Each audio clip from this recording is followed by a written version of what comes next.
Okay, so we're just looking now at part 2 of our titrations, procedure and definition video. And the idea of this is just to go over a few keywords, a few definitions, key procedure ideas, and how things are going to affect results, and that sort of stuff I'm going to test you on as well. So, how we start a titration? First of all, we make up a standard solution.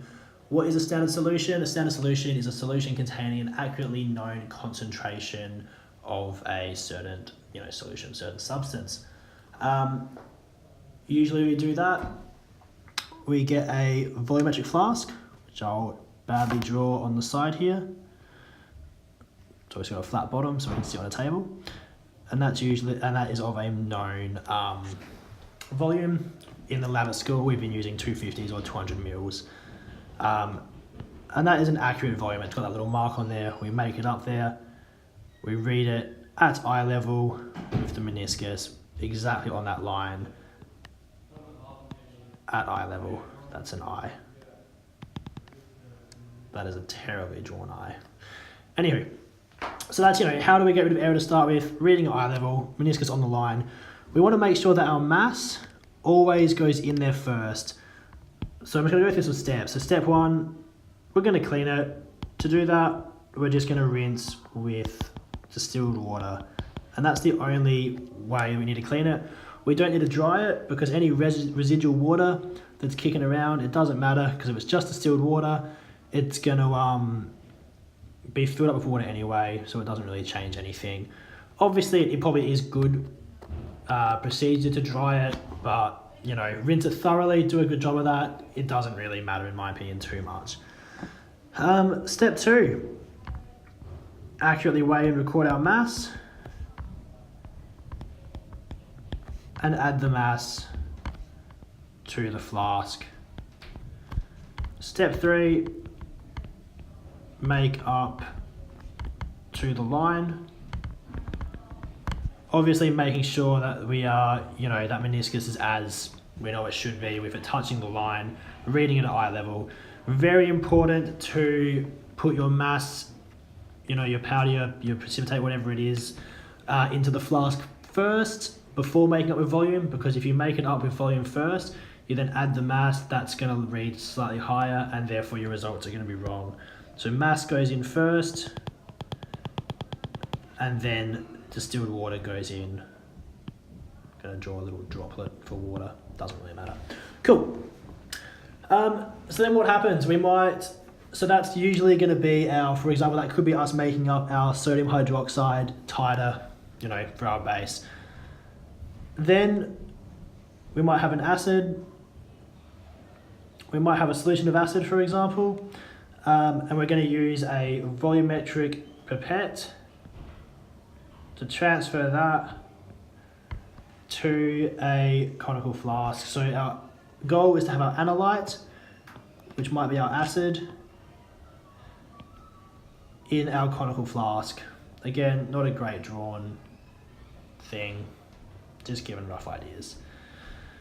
But what do we have to do? So our volumetric pipettes,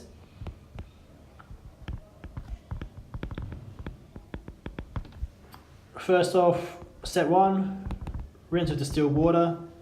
I'm just going to rush through these because I described this more thoroughly in the part 1 of this video. Step 2, familiarise with the acid being transferred. Again, refer back to the other video to check why. Step 3, fill up to the mark. Again, making sure you're checking that meniscus at eye level.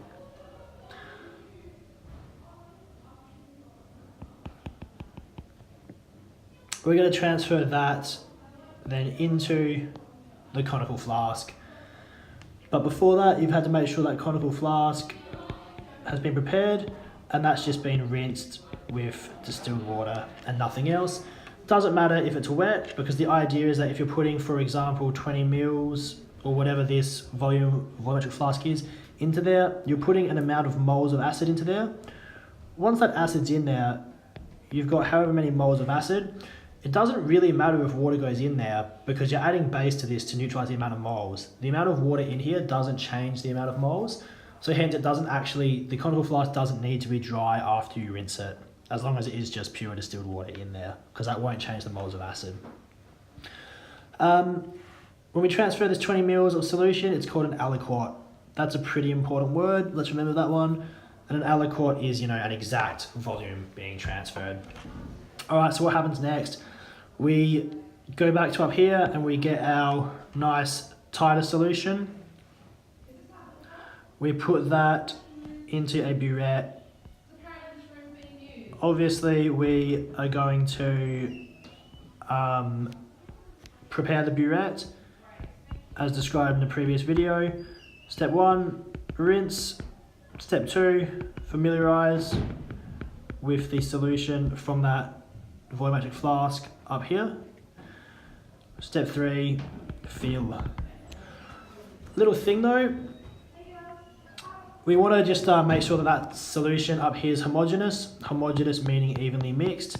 So if this has been sitting for a while, going to turn it upside down. Obviously make sure there's a stopper in it.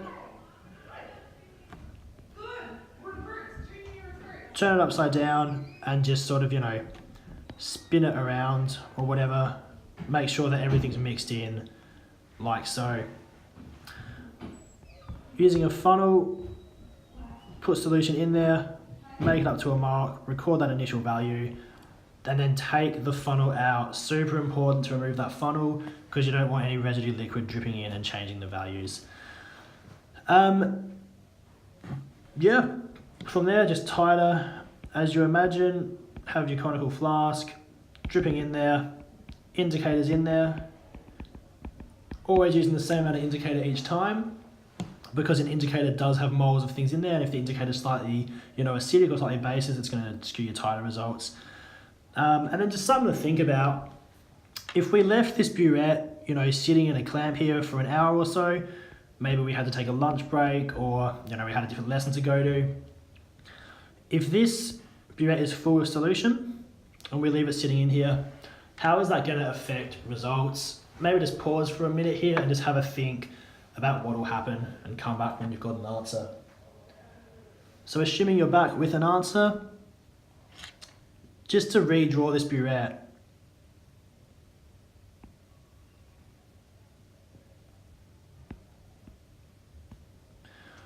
So let's say we've got a solution in here.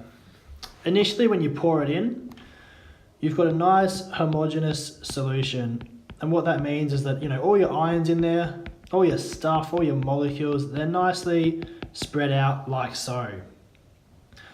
If we walk away for an hour, what's going to happen is it'll start to settle and all your heavier ions are going to sink to the bottom and there's going to be less up here.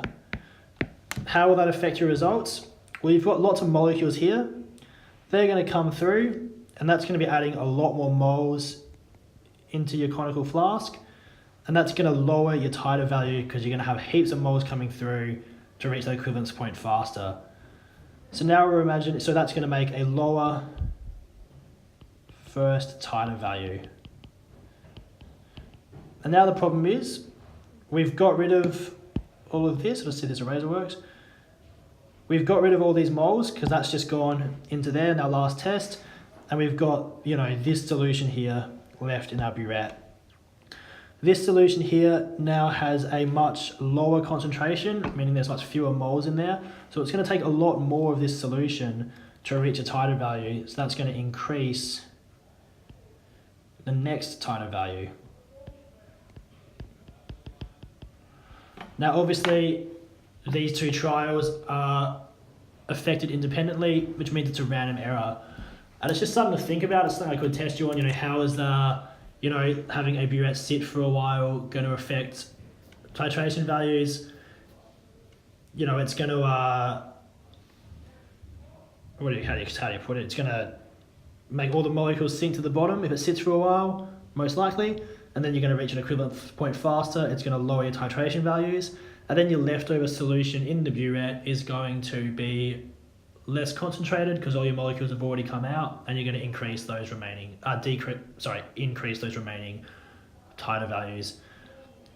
Just while we're sitting here, thinking about some other things, your You do multiple trials to increase precision and accuracy, and you only select your concordant titers. What is a concordant titer? Just think of the word concur. To concur means to agree with something, so a concordant titer are titer values that agree with each other, and they're normally within 0.1 of a milliliter, and that's explained in the titration problem walkthrough video. Some other examples I'm trying to think of.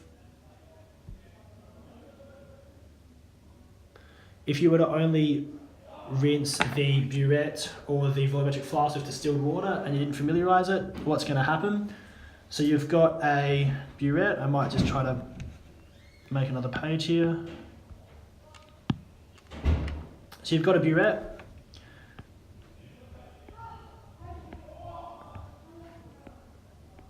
There it is. You rinse it with distilled water. What does that mean? You've got some distilled water sort of residue kicking around here. You know, these little droplets around the place. If we then fill that up with our sodium hydroxide, so that's pretend that's volume. There it is. You've got sodium hydroxide mixed in with that distilled water residue that's still sitting there. What's that going to do? Well, now, instead of adding 50 milliliters or however much, instead of adding a specific volume of sodium hydroxide, you've really made it up to the 50 millimeter mark with some residual water there. That means that you're actually diluting your sodium hydroxide solution. If your titer is sodium hydroxide. If you're diluting it, your concentration is being decreased, which means the volume you need, if N equals CV, we've just made concentration smaller. That means we need a larger volume to reach the equivalence point of the acid or whatever it is in the conical flask, which means our volume increases, which means that our titers are then going to increase. Therefore, if we're trying to work out a concentration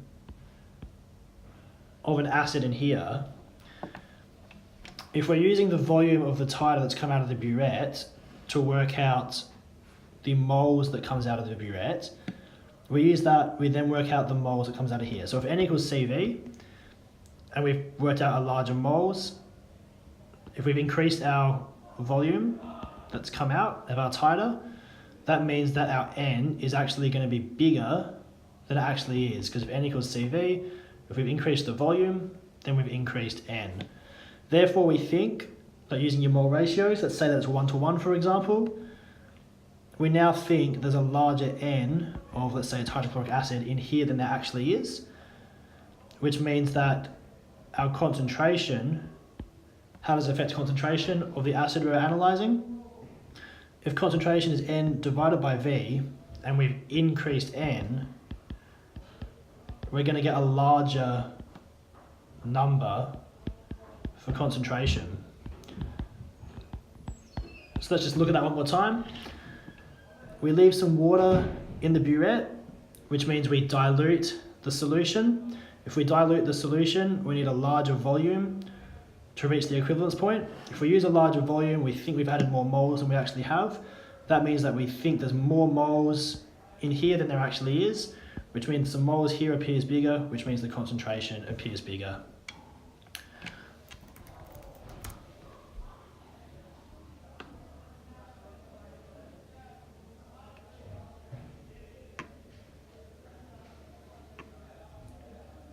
Just trying to think of some other examples we could talk about. No, I think we'll leave it at that for today. Alrighty, so it's been Mr. Gilmore. Send me an email or chuck a comment in, give me some feedback. If you like how I've gone through something, if you're not sure about something, let me know and I'll hopefully get back to you. Thank you for tuning in.